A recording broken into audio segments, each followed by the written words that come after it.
You are watching CycleCruza's all-in-one motorcycle channel. Subscribe today. You know, one of my viewers asked me about my thoughts on Streetfighters. You know, like the KTM Super Duke 1290. And I'll tell you guys, I think all the basically Streetfighters are, in my opinion, what are they? They're naked bikes, right? Powerful naked bikes. Or you could take a super sport like this, or my CBR 600RR, take the fairings off. You can actually turn that into a Streetfighter. But in my opinion, it's like I don't understand the whole theme around, you know, Streetfighter. Like, what's the actual like definition of a Streetfighter? To me, it's a naked bike. So my thoughts on naked bikes, I told you guys in the past, as far as you know, there's no fairing protection, so long highway rides, you're gonna get beat up by the wind, which is not that big of a deal for some people. Depends on your tolerance, but you get used to it. As you guys know, I plan on getting the Yamaha FZ09 or FZ07 possibly. I'm going to test ride these bikes. By the way, I did find a place that's going to allow me to test ride both bikes. They said as long as you got good credit, and they'll run a credit check, and if it passes, they'll let me test ride both bikes, which I have excellent credit, so that shouldn't be a problem.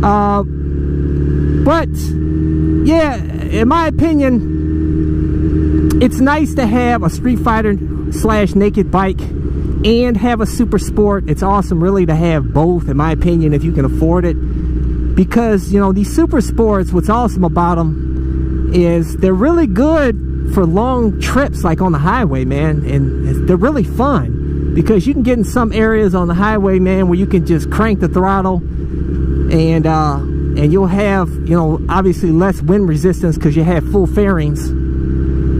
And in my opinion, like this bike was really comfortable when I rode from Pennsylvania to Ohio. And some people, you know, they talk shit about the riding position being an aggressive riding position where you're forward, but you get used to it, dude. You come accustomed to it, or you just take your left hand off like I do, and you're in an upright seating position. But you know, having just a Streetfighter only, there's nothing wrong with that, man. I'd have fun as hell on a Streetfighter.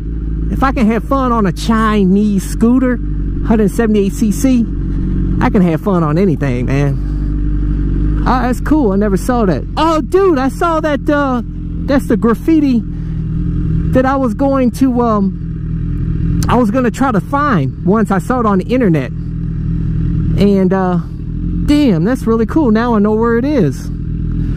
Shit, way back in the day, like a couple of years ago, I found like a graffiti mural, and I wanted to locate it. I knew it was here in Cleveland somewhere, and that's the mural right there. Awesome. I really like graffiti, by the way. I think it's really cool. But anyways, getting back to what I was talking about as far as Streetfighters, yeah, thumbs up for Streetfighters, guys. I love to test ride the KTM Super Duke, that 1290, man. That bike, I bet you that bike is a beast. I hear the suspension is not all that great on there, but it's passable.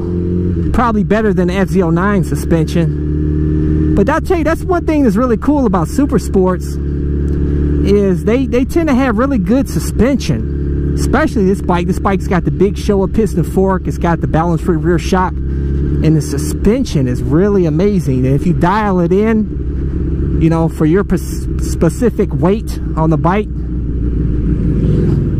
I'll tell you guys that it's absolutely perfection.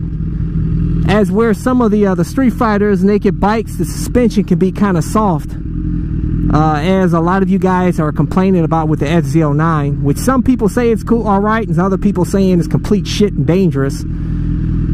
So I'm gonna test ride a bike, and I'm gonna tell you the real deal on it. I'm gonna see if they can set it though for maximum stiffness on the front and rear, and see if that makes a difference. And of course, you guys know I'm going to film it, and both bikes, and I'll give you my full, honest, no bullshit review on it. And if I like one of the bikes, I'm gonna get one of the bikes. I'm gonna tell you that right now. because those two bikes, you know, from what I hear, it's really the best bang for your buck. Can't go wrong with Yamaha. Yamaha bikes are awesome, just like Honda bikes, all the Japanese bikes. Kawasaki's awesome. Suzuki's is good too, but in my opinion, Honda, Yamaha, and Kawasaki are better. But that's just my opinion. Suzuki's are still awesome bikes. Don't get me wrong. I'm not a hater. Just my opinion. Don't hate me for my opinion. We all got them. Like they say, everybody's got opinion. Opinions are like assholes. Everybody's got one. But yeah, KTM Super Duke, dude. I'm gonna call the KTM dealership and see if I can get a test ride. I'd love to test ride that KTM RC8 too, man. One thing that's really cool about that bike is that it has adjustable ergonomics. I told you, in several videos, you can adjust the bars, the seat, you can lower or raise, and you can adjust the rear sets. See, this is shit you got to be careful and watch out for. People pulling out in front of you, man.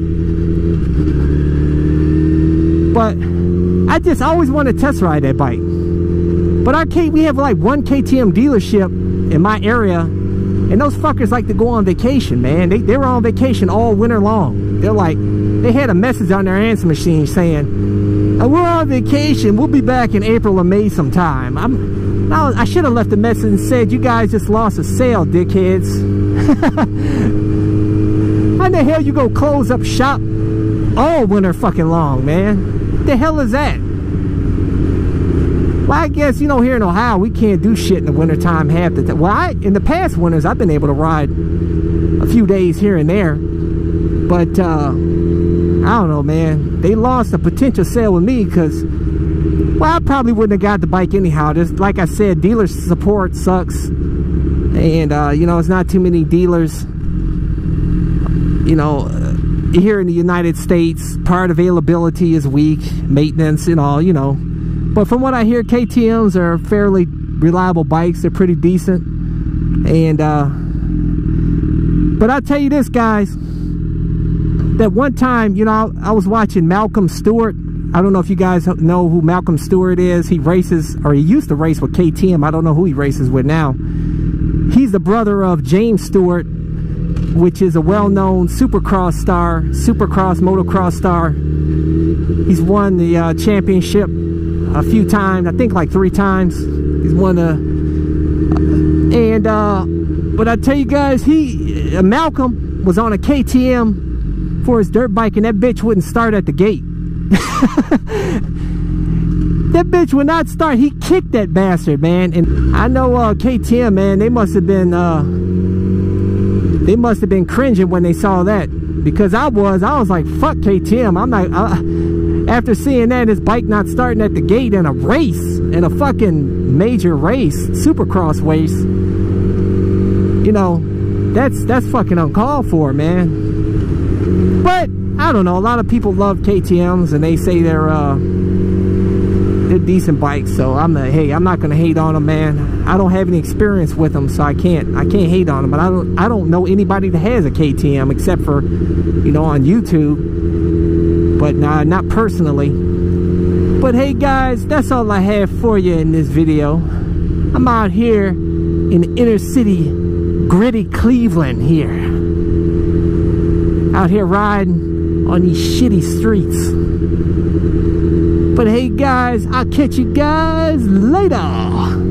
Deuces. Welcome to CycleCruza's Click to Go links. Just click on the pictures below to go to my recommended videos and my social media sites. Also, don't forget to visit my blog and store at CycleCruza.com.